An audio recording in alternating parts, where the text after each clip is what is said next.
Berbahagia semua yang mendengarkan firman Allah. Haleluya, haleluya, haleluya.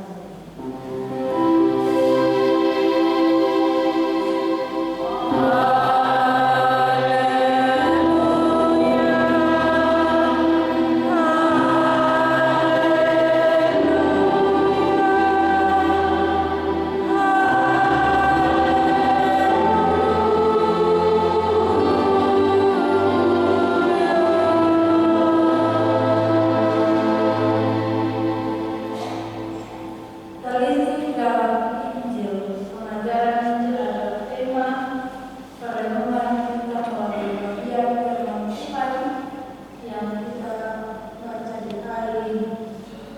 Bapak Saudara, kitab Ibrani adalah sebuah surat yang sangat teologis dan memiliki makna yang sangat dalam.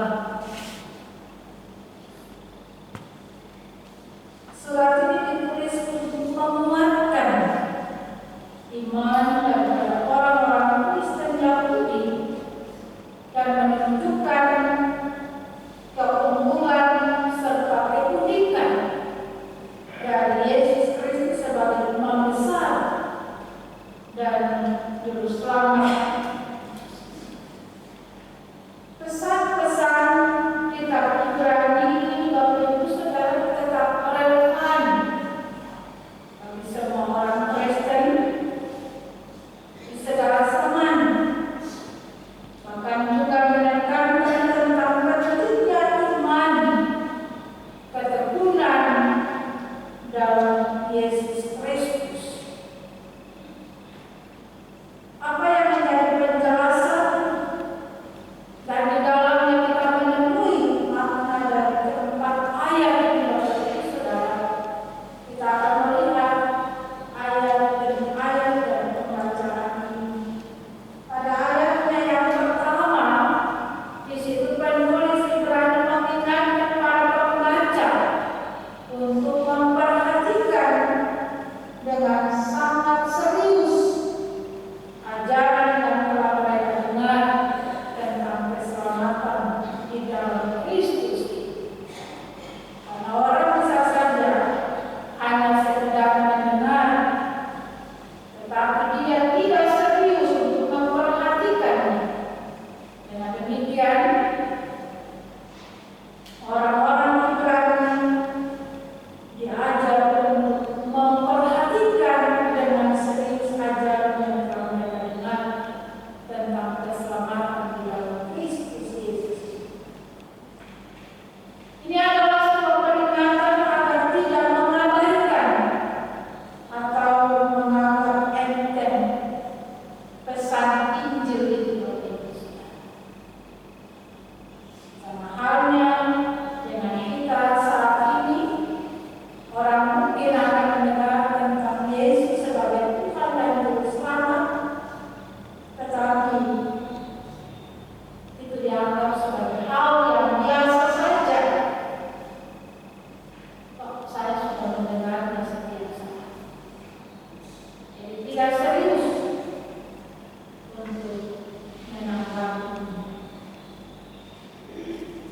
Maknanya bahwa kita harus waspada dan teguh dalam iman kita.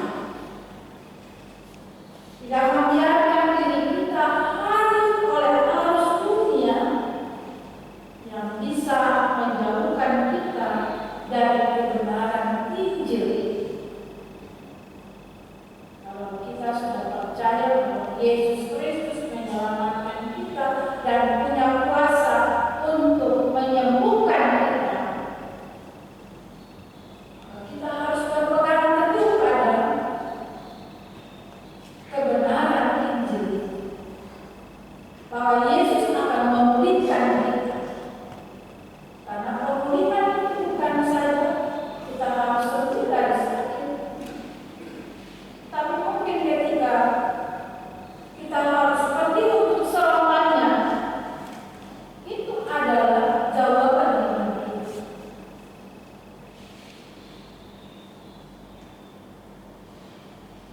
Yang kedua, Bapak Ibu Saudara, dalam ayatnya yang kedua di situ penulis mengacu pada hukum yang diberikan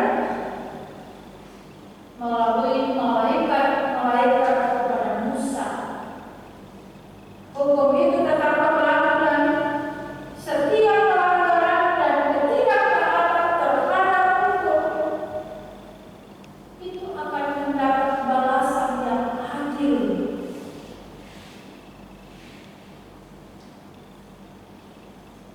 Di sini menekankan betapa seriusnya firman Allah.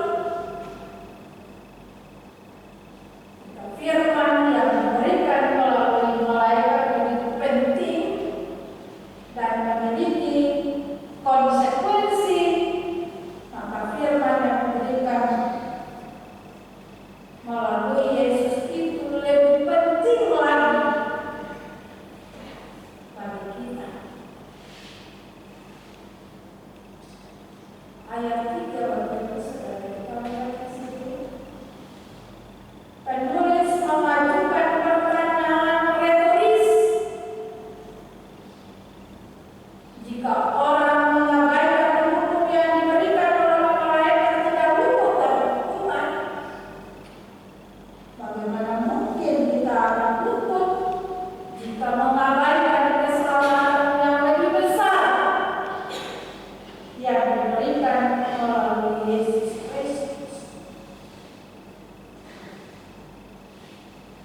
Keselamatan ini pertama kali diberikan oleh Yesus Kristus dan kemudian diteguhkan oleh para saksi mata. Jadi penyelamatan yang berjalan dalam Kristus itu bukan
Di dalam Ibrani pasal 2 ayat 1 sampai ayat 4 ada peringatan keras untuk tidak mengabaikan keselamatan yang telah diberikan melalui Yesus Kristus.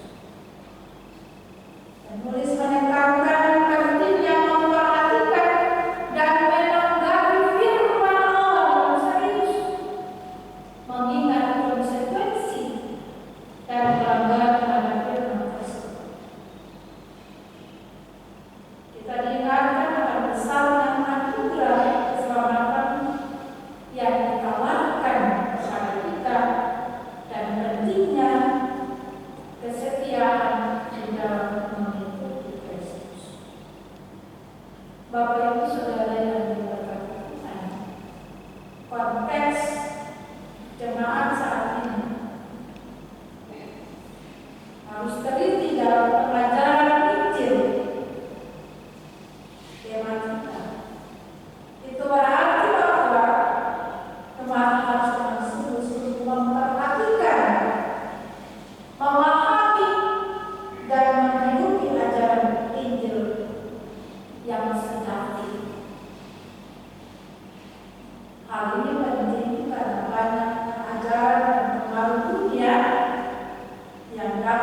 Kalau dia menyangkal Yesus sama Bapak Ibu Saudara,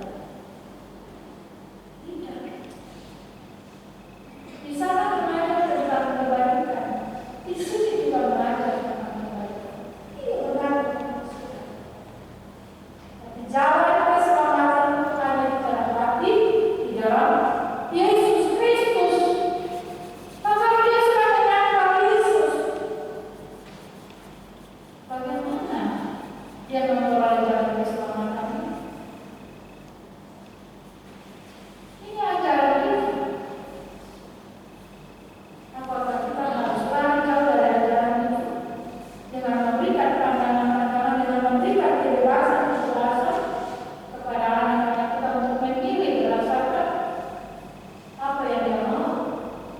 Lalu melakukannya tadi, dia harus mempertanggungjawabkannya. Kalau kita salah dalam mengambil sebuah keputusan.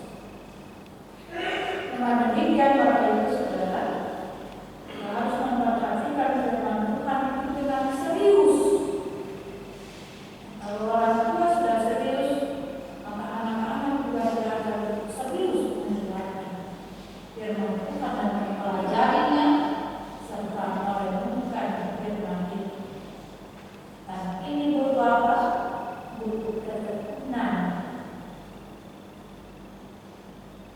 Kita juga perlu belajar studi teologi, studi Alkitab yang mendalam, dan pemahaman yang benar tentang Injil, dan mereka tentunya tidak hanya mendengar firman Tuhan, tetapi melakukannya dalam kehidupan kita sehari-hari. Yang kedua, kita harus menghindari ajaran yang menyimpang, seperti yang tadi saya sampaikan.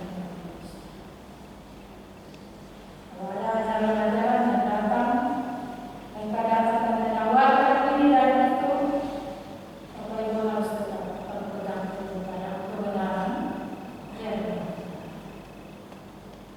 Kita harus menjaga kemurnian ajaran. Dan yang lebih penting yaitu kita harus menguatkan iman dalam pengajaran yang benar. Kalau kita tidak kuat, maka kita akan gampang terbawa arus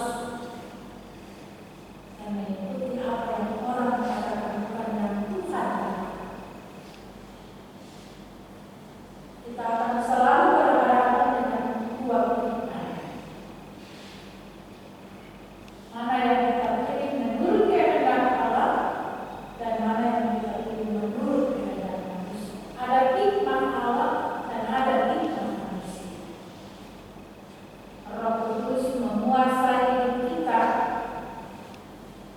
kita akan mampu untuk mau menyatakan mana kehendak Allah dan mana yang bukan kehendak Allah. Tuhan memberkati kita. Amin.